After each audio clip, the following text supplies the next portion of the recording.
Welcome to Want to Be a Tradie and Find Out Your Options. My name is Vince and I'm a schools advisor here at Kangan Institute.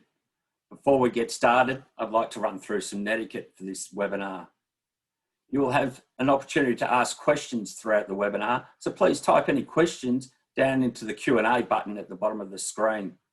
Catherine will be your moderator for today's session, and Catherine will be answering some of the questions throughout the webinar. If we don't happen to answer your question during the webinar though, we will address these at the end if there's time. Please also note that we won't be utilising the raise your hand function for this session tonight.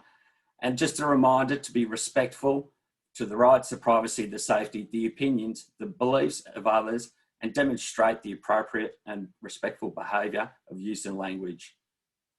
We hope you enjoy this webinar and our virtual open day. So let's get this started. For anyone considering a career in the trades, it can seem like a carpentry apprenticeship. It's considered the be-all, end-all of all trades. However, there are actually heaps of apprenticeships and traineeship areas to choose from. In fact, carpentry is just a tiny slice of the trades industry, which is as diverse as they come. For those who don't know what an apprenticeship is, it's getting paid to learn a certificate through trade qualification on the job with a mix of your trade studies at TAFE. Apprenticeships range from 3 to 4 years, depending on the qualification, and qualifications are made up of different units of competency, which are different subject areas that teach you the underpinning knowledge you need to do your job successfully. And when you finish and pass these, you become qualified. A traineeship is a qualification that's in a non-traditional area, such as concreting. A traineeship will usually take between 1 and 2 years to complete, depending on the level of qualification. Now, the level of qualification can range from a certificate 2 through to a diploma level. You may also notice on some of these screens where it has CBP. This stands for competency-based progression. What this means that if you finish through your units of competency quicker than expected, and your employer and your TAFE are happy to mark you competent, then you can qualify sooner. So let's take a look now at some of the other trade areas that aren't carpenters and how you can achieve them studying at Kangan Institute. Bricklaying and concreting. If you're good with your hands, maybe a job in bricklaying might be for you. Whereas if you like the machines to do the work for you, then maybe concreting might be a little bit more your style. What these two jobs both have in common is that they both help lay the foundations upon which other elements of the build rely on. And that means the attention to detail is one of the most valued traits that will see you doing well in both of these careers. Earnings on average for a qualified bricklayer at the moment is around about $2,070 a week, whereas concreters earn slightly more at $2,100. Bricklayers may also choose to upskill in certain areas like stonemasonry, which can earn higher end wages, working on niche higher end jobs. It's to be noted that both for these jobs, there's plenty of work in these industries, but it's also very labour intensive on the body. And it can be working in all kinds of weather and also elements as well. If this thing sounds like the sort of thing for you, then this might be a really good job to get into. Some of the tasks that you will be performing as a bricklayer will be studying the plans and the specifications to determine the materials required, the dimensions and the installation procedures. You'll be working at heights and erecting scaffolding. You'll be laying bricks in rows, designs and shapes and spreading mortar between the joints. You'll also be cutting, shaping and polishing stones and bricks using machines and hand tools and shaping bricks into really irregular places. In concreting, you'll be erecting formwork and laying in steel reinforcement meshing. You'll also be pouring, spreading and levelling concrete using screeds and templates, operating trowel machines to float, trowel and also polish concrete surfaces. You'll be forming expansion joints and using edging tools, jointers and straight edges, as well as installing fixture points in the concrete, such as anchor bolts, steel plates and door sills. For both of these jobs, I strongly recommend that it is a hard physical job and that you get out there and you are physically ready for work. It will be long work, hard days, but I strongly recommend that the work you put in will come back in benefits as well. Let's have a look at our next area. Plumbing is our next area, and there's more to plumbing than just fixing a leaky tap or dealing with a toilet when things all go wrong. In fact, the vast majority of plumbers are actually doing a lot more than that. Most plumbers are interpreting plans and bringing a vision to life through installing water, gas, and steamware. In addition to the construction phase, plumbers may also be involved in ongoing compliance testing and improvements, maintenance, as well as repairs as needed. You may choose to also specialise in a particular area when you qualify in your plumbing trade, such as fire protection systems, hot water, sanitary, or even irrigation. Plumbing is broken up into 6 different streams, and these are water, sanitary, drainage, mechanical services, roofing, and gas services. Some of the tasks that you'll be performing as a plumber, sorry about that, dog's barking, will be determining the layout of the plumbing systems materials as required, designing and installing sanitary plumbing and water supply systems, discharging pipes and sanitary fixtures, as well as putting in septic systems. You'll be assembling and installing mechanical services plant, such as air conditioning and heating systems, and installing sewage and effluent pumps and disposal systems, installing below ground drainage and associated ground support systems, as well as fabricating and installing metal roofing, rainwater goods, and flashings. Plumbing is a 4-year apprenticeship that takes an additional 2 years to do your licensing after this, and it's one of 2 licensed trades in Australia. On average, at the moment, qualified plumbers can be earning up to $1,894 a week. Let's have a look at our next area, which is electrical. Now, what electricians earn is one of the highest average wages on this list, which is $1,823 a week currently for a qualified electrician, and paying even higher in specialty higher electrical jobs, paying up to $2,126 a week. It makes a very popular profession for those aspiring tradies, but there's no oversupply of workers. As well as more generalised building skills, electricians also employ elements of high-level maths, design and mechanics in the work that they do. It's a tool-heavy trade and one that can be incredibly broad for those that want to pursue a particular career path once they qualify in areas such as data, vehicles and renewable energies, just to name a few. Some of the tasks that you'll be performing will be examining blueprints, wiring diagrams, specifications to determine sequence and methods of operations, measuring and laying out insulation reference points, selecting, cutting and connecting wires and cables in colours and terminals, and also using electrical and electronic test instruments to trace and diagnose faults. You'll be replacing and repairing faulty wiring and defective parts, but you could also be designing and installing electrical switchboards capable to be able to deliver electrical services in a safe manner. You might also be connecting electrical systems to power supplies.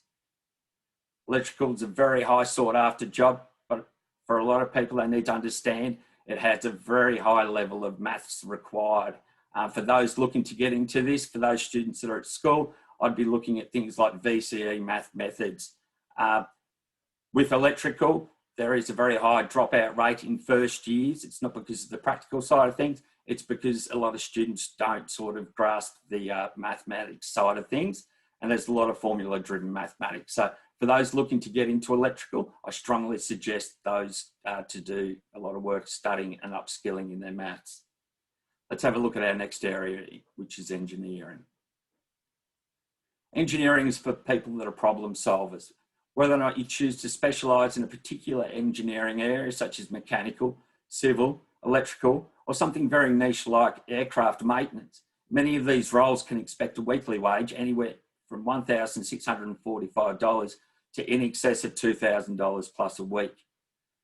For those that like to work with steel and associated products, like designing products, hydraulic and pneumatic systems, as well as welding, at Kangan Institute, we offer the Certificate 3 in Fabrication Trade and the Certificate 3 in Mechanical Trade. For those getting into the Certificate 3 Fabrication Trade, You'll be liaising and talking to customers. You'll be designing and studying blueprints, drawings, and specifications to determine the job requirements needed. You'll be selecting and preparing metal stock and cutting out metal sections and shapes using hand tools, flame cutting torches, and metal cutting machines. You'll also be shaping and bending metal sections and pipes using hand and machine tools and by heating and hammering. You could also be joining sections of metal using different welding techniques, bolting and riveting. There's a lot of different jobs in the fabrication industry, and these range from the mining industry through to the automotive industry and general manufacturing, I should say, and agriculture as well. So plenty of jobs there for people looking for something to get into. Our Certificate 3 in Mechanical Trade, some of the tasks that you'll prepare for this, that you'll be performing, will be determining the suitable material for the job, method and sequence of operations, and the machine settings needed as well. You'll be fitting fabricated parts and assembling them, but also checking metal parts for accuracy, clearance, and fit. You could be working and forming metal stock, castings, cut presses and dies, as well as plain bore and drill and metal bits of steel.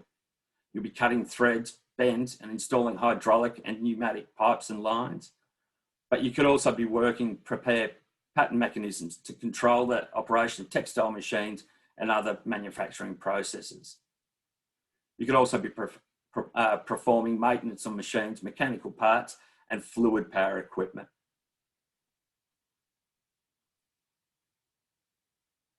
Our next area is landscaping. Now, landscaping is for the people that love the outdoors and spend timing in all types of environments. Perhaps you might have an interest in creating gardens and even landscapes. Landscaping represents one of Australia's fastest growing industries, closely linked to the housing boom. This rewarding career path involves maintaining gardens, parks, golf courses, as well as landscaping large and small construction projects. This includes both commercial and non-commercial builds.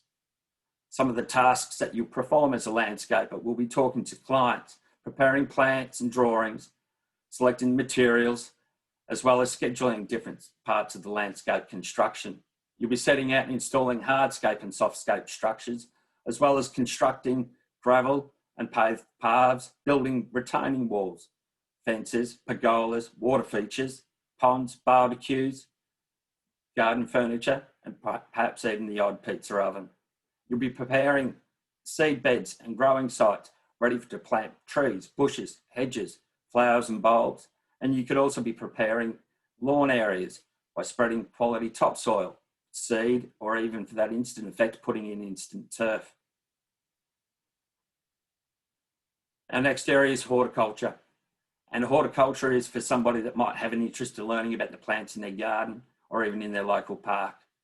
If you want to learn how to grow things from seed or cutting, then maybe horticulture's for you. As a horticulturalist, you combine science and your interest in plants to plan, cultivate, and maintain all types of environmental areas. Some of the stuff you could work on could be in public or private gardens. It could be in a rainforest or a desert. It could be in a natural environment or an urban environment. Sometimes you might even work on a farm. With horticulture, you use your science skills to test the soil for quality and composition. Then you can consider other factors like rainfall, climate, and exposure. Using this information, you can choose plants carefully that will thrive on this particular site. And you might even make a suggestion to plant a particular crop that will work on a particular farm. This might help a farmer with his yield for many generations to come.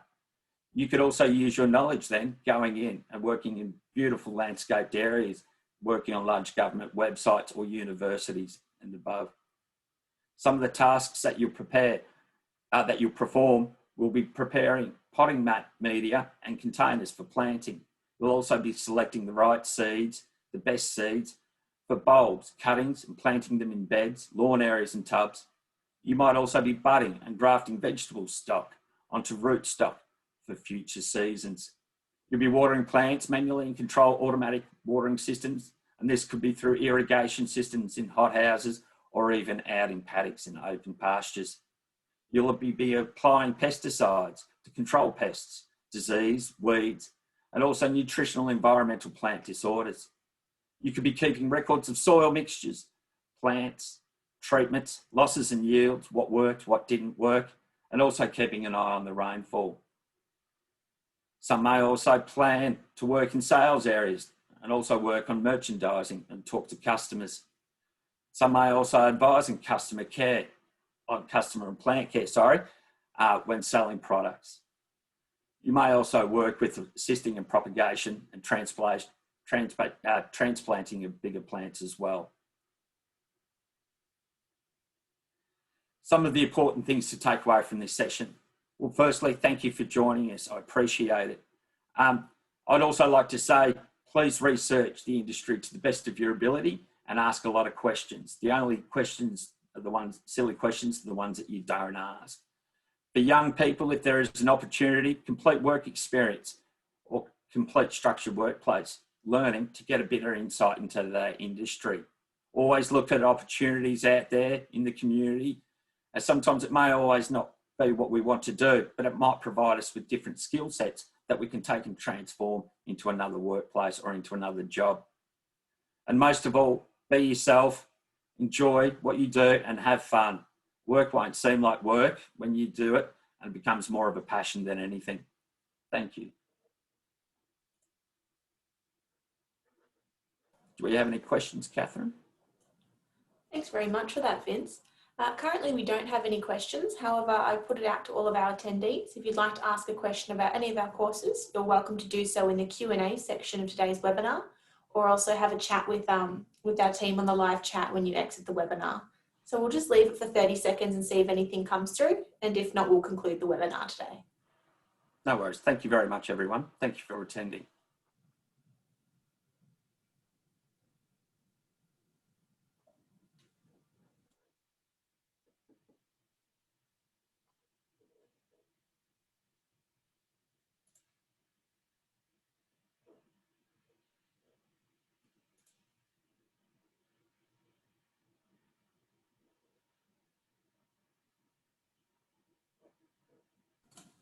All right, Vince, I can't see any questions. I know we've just gotten one that's come through from Kayla. She's just asked, can you provide some information on the carpentry course, please? Yes, well, that's the only one we didn't cover. Sorry. Kayla, yes, carpentry course is a 3 to 4 year apprenticeship. It is a competency-based progression apprenticeship.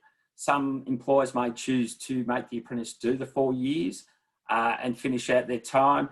You can also get ahead by completing a pre-apprenticeship course, which can go from 14 to 20 weeks, depending on the pre-apprenticeship course. And this can also give you credit towards your carpentry apprenticeship as well. Was there any particular information you would like on the carpentry course or on carpentry in general, Kayla?